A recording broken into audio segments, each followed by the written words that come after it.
अस्सलाम वालेकुम grade 5। My name is Sadaf and I am your computer teacher. Students, हम लोग पढ़े थे अपना यूनिट नंबर 4 जिसका नाम है कंप्यूटर सॉफ्टवेयर। तो स्टूडेंट्स, हम लोगों ने पढ़े थे सॉफ्टवेयर्स के टाइप्स और आज हम पढ़ने जा रहे हैं वो लैंग्वेजेस जिनको यूज़ करते हुए हम लोग कंप्यूटर को प्रोग्राम कर सकते हैं। तो चलिए लेक्चर की तरफ। जी स्टूडेंट्स, तो हम लोग पढ़ रहे हैं कंप्यूटर सॉफ्टवेयर के बारे में और लास्ट 2 लेक्चर्स में हम लोगों ने पढ़ी थी सॉफ्टवेयर्स की टाइप्स। हम लोगों ने कौन कौन से सॉफ्टवेयर्स पढ़े थे? हम लोगों ने पढ़े थे एप्लीकेशन सॉफ्टवेयर, सिस्टम सॉफ्टवेयर्स और यूटिलिटी सॉफ्टवेयर्स पढ़े थे। तो स्टूडेंट्स, हम लोगों ने कहा था कि हम लोग कंप्यूटर को प्रोग्राम कर सकते हैं टू डू स्पेसिफिक टास्क, ठीक है। तो अब स्टूडेंट्स, हमने देखना है कि हम कंप्यूटर को प्रोग्राम किस तरह से करते हैं। हम उसे प्रोग्राम करते हैं लैंग्वेजेस को यूज़ करते हुए और आज के लेक्चर में हम लोग पढ़ेंगे कंप्यूटर लैंग्वेजेस, ठीक है। तो स्टूडेंट्स, जिस तरह से आप लोग एक दूसरे के साथ कम्युनिकेट करते हैं, तो कम्युनिकेट करने के लिए जो एक चीज़ एसेंशियल होती है वो क्या होती है? वो होती है लैंग्वेज, ठीक है। तो स्टूडेंट्स, उसी तरह से कंप्यूटर के साथ कम्युनिकेट करने के लिए हमें क्या चाहिए होता है? हमें कंप्यूटर लैंग्वेजेस की ज़रूरत होती है। तो पहले देख लेते हैं कि कंप्यूटर लैंग्वेज क्या है। A set of written symbols that tells the computer hardware to perform tasks, यानी कि कंप्यूटर लैंग्वेज है set of written symbols, ठीक है स्टूडेंट्स। रिटन सिंबल्स क्या हो सकते हैं? वो नंबर्स भी हो सकते हैं, वो लेटर्स भी हो सकते हैं और उसके अलावा स्पेशल कैरेक्टर्स भी हो सकते हैं। आगे देखिए, that tells the computer hardware to perform different task, जो कि कंप्यूटर हार्डवेयर को ये बताते हैं कि उसने क्या टास्क परफॉर्म करना है। नेक्स्ट देखिए, design and implementation of program is governed by guidelines, rules and concepts. ये क्या होता है स्टूडेंट्स? ऐसी गाइडलाइंस, रूल्स और कॉन्सेप्ट जो कि यूज होते हैं डिजाइन और इम्प्लीमेंटेशन ऑफ प्रोग्राम की डिजाइनिंग और इम्प्लीमेंटेशन के लिए जो रूल्स और कॉन्सेप्ट्स और गाइडलाइंस यूज होती हैं स्टूडेंट्स, उनको हम कहते हैं सिंटैक्स, ठीक है। ऐसे रूल्स और कॉन्सेप्ट्स जो कि यूज होते हैं प्रोग्राम्स को डिजाइन करने के लिए और उसको इम्प्लीमेंट करने के लिए, उसे हम क्या कहते हैं? उसे हम कहते हैं सिंटैक्स, ठीक है। जिस तरह से हर लैंग्वेज के कुछ रूल्स होते हैं, हमारी लैंग्वेजेस के रूल्स होते हैं ना, इंग्लिश लैंग्वेज के कुछ रूल्स होते हैं, कुछ रूल्स होते हैं उर्दू लैंग्वेज के, उसी तरह से स्टूडेंट्स डिफरेंट लैंग्वेजेस के डिफरेंट रूल्स होते हैं। तो उसी तरह स्टूडेंट्स कंप्यूटर लैंग्वेजेस के रूल्स को हम क्या कहते हैं? सिंटैक्स कहते हैं, ठीक है। और हर कंप्यूटर लैंग्वेज का सिंटैक्स डिफरेंट हो सकता है और जब तक आप लोग उस लैंग्वेज के सिंटैक्स के मुताबिक अपने प्रोग्राम को नहीं लिखेंगे स्टूडेंट्स, हमारा कंप्यूटर उस प्रोग्राम को नहीं समझ सकेगा, ठीक है। तो नेक्स्ट स्टूडेंट्स, हम लोग देखेंगे कंप्यूटर लैंग्वेजेस की टाइप्स। तो चलिए जी स्टूडेंट्स, अब हम लोग देखेंगे कंप्यूटर लैंग्वेजेस की टाइप्स कौन कौन सी हैं। तो स्टूडेंट्स, कंप्यूटर लैंग्वेज की बेसिक टाइप्स 3 हैं। कौन कौन सी? मशीन लैंग्वेज, असेंबली लैंग्वेज और हाई लेवल लैंग्वेज। तो सबसे पहले हम देखते हैं कि मशीन लैंग्वेज यानी कि लो लेवल लैंग्वेज क्या होती है। तो चलिए देखिए, the language understood by the computer is known as machine language. तो मशीन लैंग्वेज कौन सी लैंग्वेज है? जो कि हमारी मशीन अंडरस्टैंड कर सकती है, ठीक है। और मशीन क्या है? मशीन है कंप्यूटर, ठीक है। तो ऐसी लैंग्वेज जो कि हमारा कंप्यूटर अंडरस्टैंड करता है उसको हम क्या कहते हैं? उसे हम कहते हैं मशीन लैंग्वेज। जी आगे देखिए, machine language is consisted on 2 digits.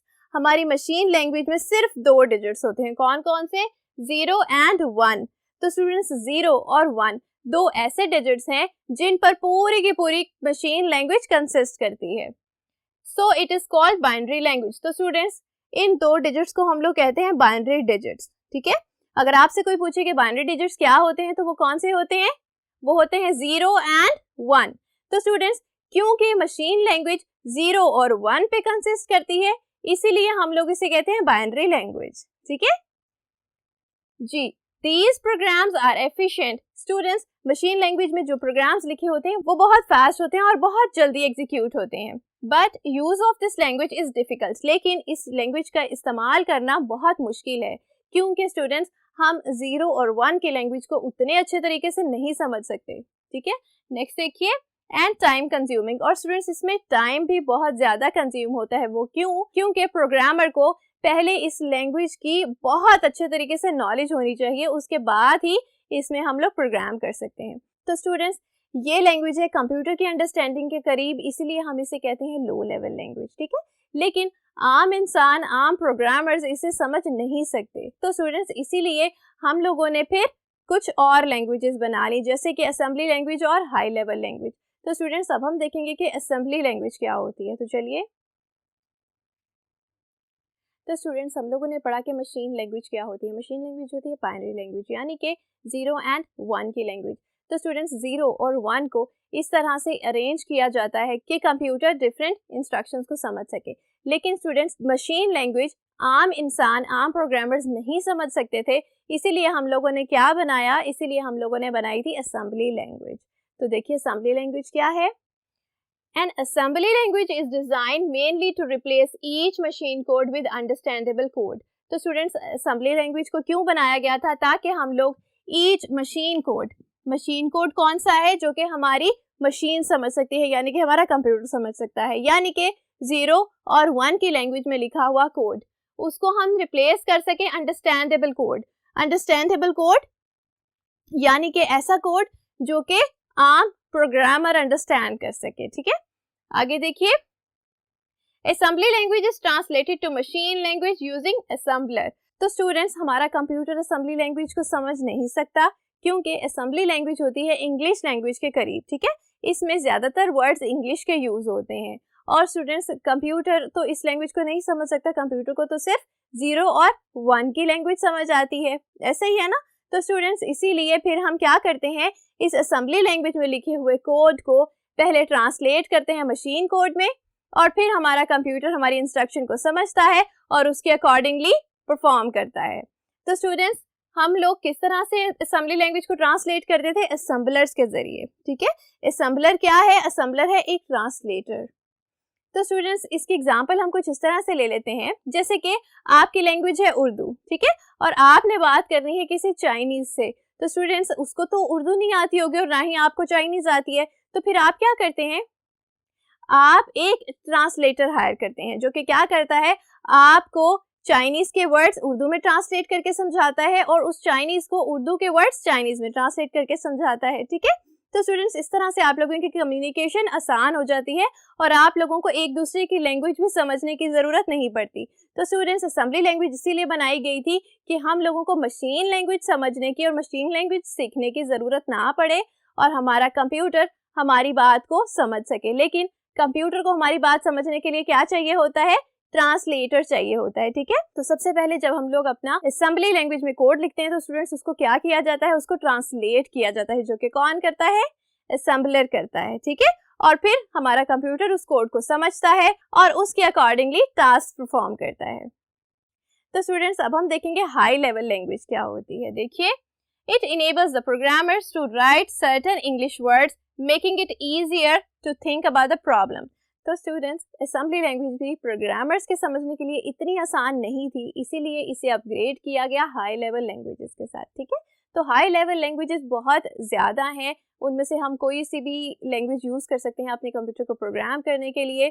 जैसे कि लोगो पढ़ी थी ना हम लोगों ने, ग्रेड 4 में भी पढ़ी थी, याद है ना स्टूडेंट्स। लोगो क्या करती थी, लोगो हमारे कंप्यूटर्स पर हमें ड्राइंग्स बनाने में हेल्प करती थी। तो स्टूडेंट्स आप लोगों ने उसकी कमांड्स भी पढ़ी होंगी, याद होगा सबको। तो स्टूडेंट्स वो कमांड्स ऐसी थी जो कि आम प्रोग्रामर, आम यूज़र अच्छे तरीके से समझ सकता है। तो स्टूडेंट्स इसीलिए हम लोगों ने हाई लेवल लैंग्वेजेस बनाई थी, ताकि हम लोग ज़्यादा फोकस अपनी प्रॉब्लम्स और उनके सोल्यूशन पर करें, बजाय इसके कि हम लैंग्वेज सीखने पर ज़्यादा टाइम वेस्ट करें। तो स्टूडेंट्स हाई लेवल लैंग्वेज को भी ट्रांसलेट किया जाता है पहले मशीन लैंग्वेज में। तो देखते हैं कि हाई लेवल लैंग्वेज की ट्रांसलेशन किस तरह से होती है।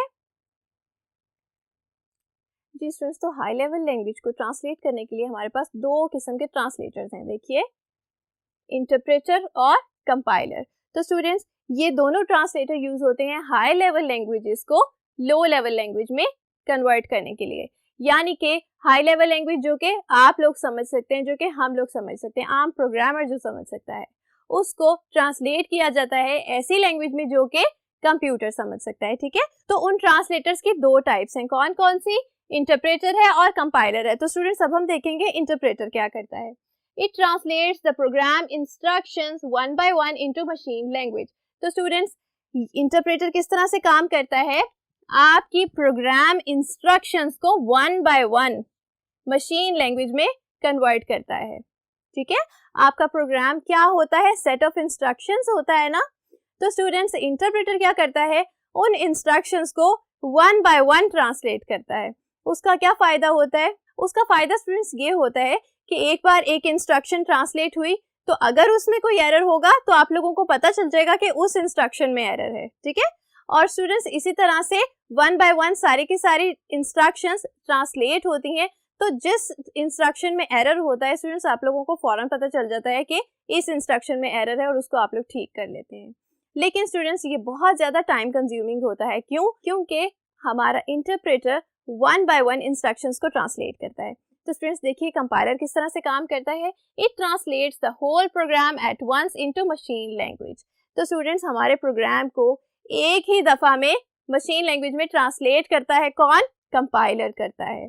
लेकिन स्टूडेंट्स इसका एक नुकसान है ये कि आप लोगों को पता नहीं चलता कि आपका एरर कहाँ है। जैसे इंटरप्रेटर हमें बता देता था कि कौन सी इंस्ट्रक्शन में एरर है, लेकिन कंपाइलर के थ्रू जो प्रोग्राम्स ट्रांसलेट होते हैं स्टूडेंट्स उनमें ये पता लगाना बहुत मुश्किल हो जाता है कि एरर कौन सी इंस्ट्रक्शन में था, ठीक है, क्योंकि वो तो एज अ होल एक प्रोग्राम को ट्रांसलेट करते हैं।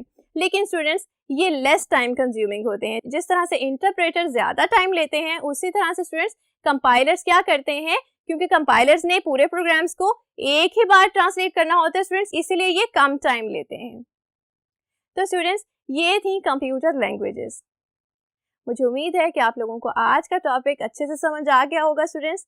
नेक्स्ट लेक्चर में हम लोग पढ़ेंगे इस यूनिट की एक्सरसाइज। तब तक अपना ख्याल रखिएगा। अल्लाह हाफिज़।